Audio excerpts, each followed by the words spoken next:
I want you to close your eyes. Go ahead, do it. Now, imagine you're driving a car, but you're not on a road.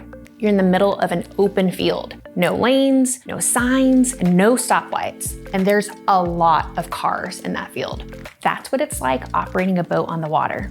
There's no traffic lights or painted lines to guide you.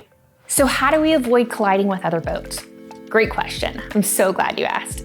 Let's dive into the rules of the road. Hey, why aren't we calling it the rules of the water? We just said there aren't any roads. Let's dive into the rules of the water. There are some important navigation terms we need to know. You should already be familiar with this, so this will be a helpful review. First up, we have the danger zone. This is the area where collisions are most likely to happen. For power vessels, the danger zone is in the area directly in front of your boat to the right side. If another boat enters this zone, it's your responsibility to take action.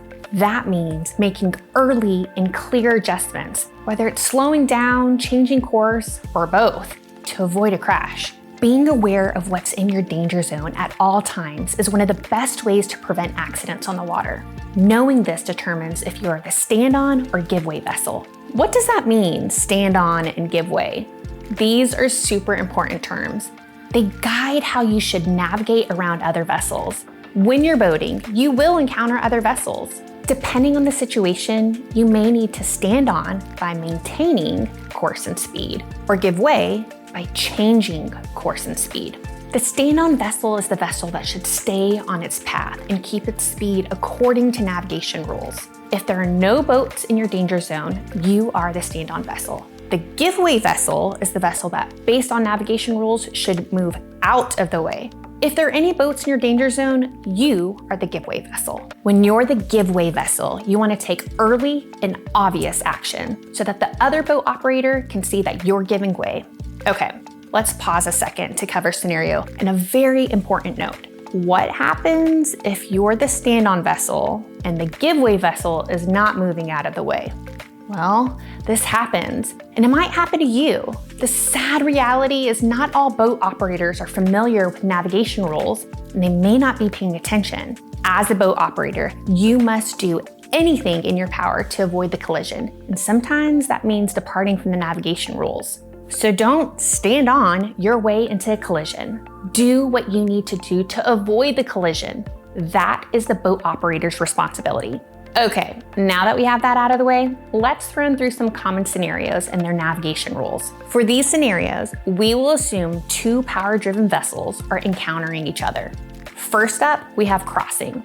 In a crossing situation, if there is a boat in your danger zone crossing your path, you are the give-way vessel. The other boat is the stand-on vessel. So in other words, if you're crossing paths with another boat that is on your right side, moving to the left, you should give way. If the other boat is on your left, moving to your right, you should stand on.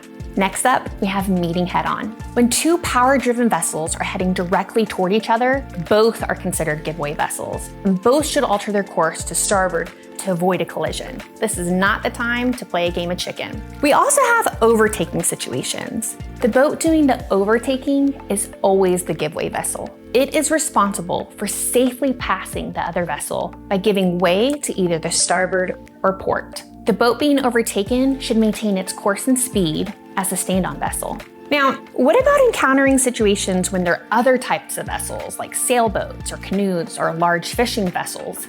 Well, in general, the less maneuverable vessel has priority. This means that if you're operating a power-driven vessel, you should give way to sailing vessels under wind power, fishing vessels that are actively fishing, vessels constrained by draft, vessels restricted in their ability to move around, and vessels not under command. To sum it all up, know the rules of the road or the water for your vessel, and always stay aware to avoid collisions.